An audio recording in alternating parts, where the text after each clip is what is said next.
This is a typical supermarket, but hiding a mysterious clerk inside.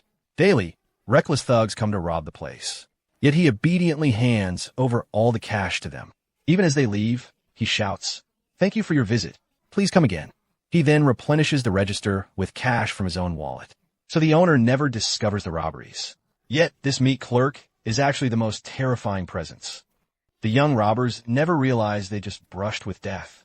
For this man was once Japan's most brutal assassin, having ended over 800 lives.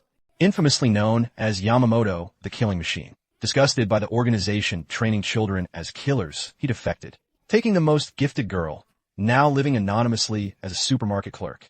To function normally, Yamamoto requires heavy daily medication, with occasional visits to a psychiatrist. Little did the doctor suspect, this ordinary-seeming patient would become his lifelong nightmare.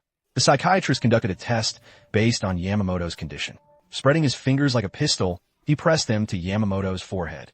But as he fired, Yamamoto instantly appeared beside him. With a real gun, you'd be dead. Terrifying the doctor. The patient's fine, but the doctor's cracked.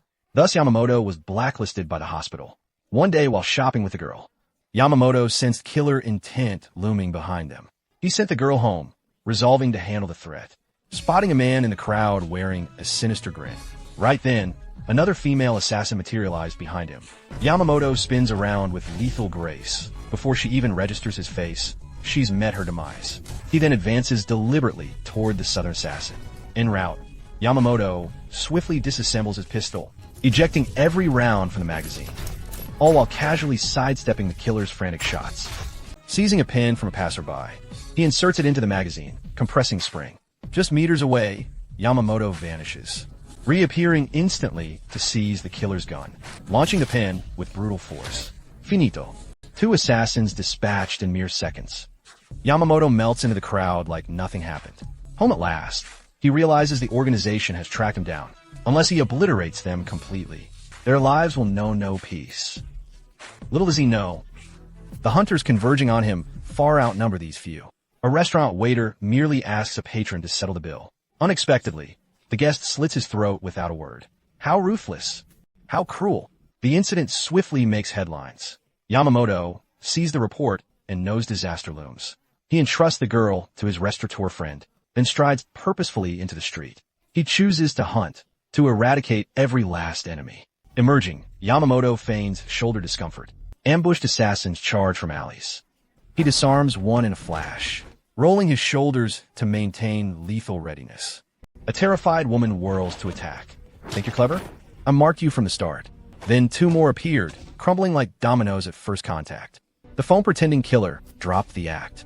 A spike shot from the receiver for a sneak attack. Yamamoto backhand smashed his skull. Just like that, these killers bought the farm. Should have rushed me together.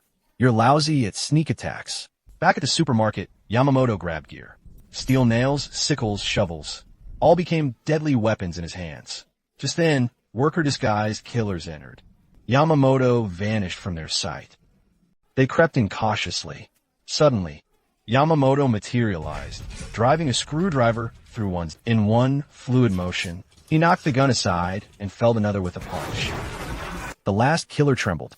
Yamamoto showboated, smashing a bottle's base with a palm strike, then using the jagged glass to send him to meet his maker. His takeout meal finally warmed.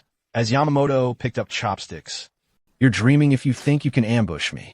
The last attacker dropped instantly. Wiping bloody chopsticks on his pants, he dug in. Post-meal, Yamamoto tried calling the girl to check in, but his phone died. He headed to a payphone booth. A long-legged beauty approached him. Spotting her blade, Yamamoto remained unfazed. They danced in the cramped booth, thrust, parry, counter. Within seconds, he coiled the phone cord around her neck, ending her shift permanently. After dealing with the assassins, Yamamoto told the girl he'd be away handling some business. Be a good girl at the restaurant and wait for me. But early next morning, Yamamoto got a call from the diner owner. The little girl vanished last night, yet Yamamoto remained perfectly calm, since he'd planted a tracker on the girl. Checking his phone, he pinpointed her location, which led him straight to the enemy stronghold. Eliminate them all, and the threat ends forever. Soon Yamamoto reached a dense jungle, with the assassins' headquarters atop the mountain. The jungle was the only path forward. As the hunt began, Yamamoto moved with lightning speed, dodging bullets from elite snipers with ease. He effortlessly avoided multiple shots. Like a phantom, Yamamoto materialized behind enemies. He charged into their midst, rendering their assault rifles and handguns useless toys. Snap! Another assassin fell to his whip-like kicks. He drew a garden shovel from his pant leg, transforming the tool into a lethal weapon. But during Yamamoto's onslaught, an unexpected threat emerged elsewhere. Assassin leader Iguchi ambushed him from behind. Yamamoto's former partner turned rival over conflicting ideals. I alone deserve to kill Yamamoto, Iguchi declared, slaughtering his own men to clear the arena for their final duel. How noble, killing your own allies before the fight? You deserve to die, you bastard. After consecutive fierce battles, Yamamoto had taken down enemy after enemy. Suddenly, a short, chubby man appeared, wielding a machete larger than himself, swinging it wildly. Yamamoto repeatedly knocked him to the ground, sending him tumbling. Furious, the man ripped open his coat, revealing bags of popcorn inside, offering to share with Yamamoto. I don't eat this junk. In a flash, Yamamoto drew his weapon, severing the explosive's wires, then punched the man flying. From then on, Yamamoto went all out, producing twin sickles from nowhere, stunning the assassins. Bullets flew wildly, hitting their own men. Within minutes, Yamamoto had taken down a dozen enemies unscathed, but more kept coming. For every group downed, another appeared. After eliminating so many, Yamamoto finally felt fatigue setting in. Hanging his sickles on a tree, he drew his signature karambit knot. The approaching killers might as well be blind, failing to spot Yamamoto standing right before them, twirling his blade despite stiff shoulders. He advanced unsteadily toward the horde. Enemies charged to their deaths one by one. Numbers meant nothing. Approach him, and you were finished. After what felt like 3 days of non-stop fighting, Yamamoto had cleared the forest. But Iguchi chose that moment to execute a perfect flank attack, slipping behind Yamamoto unnoticed.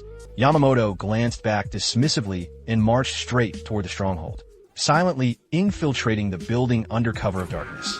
Yamamoto moved like a ghost. A few shots rang out, all assassins bit the dust. Yamamoto soon located the girl. He entrusted her to the ally who'd followed them, knowing they couldn't escape safely until he dealt with remaining threats. At the exit, Yamamoto confronted Iguchi, who unleashed a barrage of gunfire. Yamamoto dodged every shot. Forced to escalate, he drew his signature weapon. Trained in the same style, their mirrored moves canceled each other out.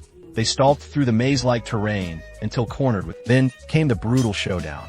After 6 hours of stalemate, exhaustion and hunger took hold. Only then did they strike. Two masters clashed. Every strike ruthless, every slash lethal.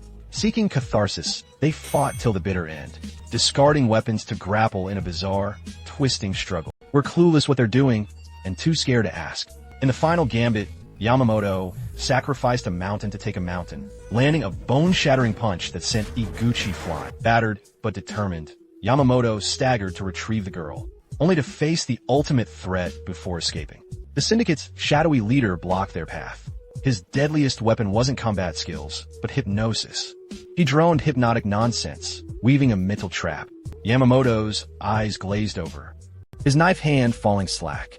Seizing the moment, the boss drew a blade for the kill. But the precipice of death. Yamamoto shattered the trance and turned tables. Thus, the century-old syndicate crumbled at his hands. In the end, Yamamoto shielded the girl destined for darkness, granting her a chance at an ordinary life.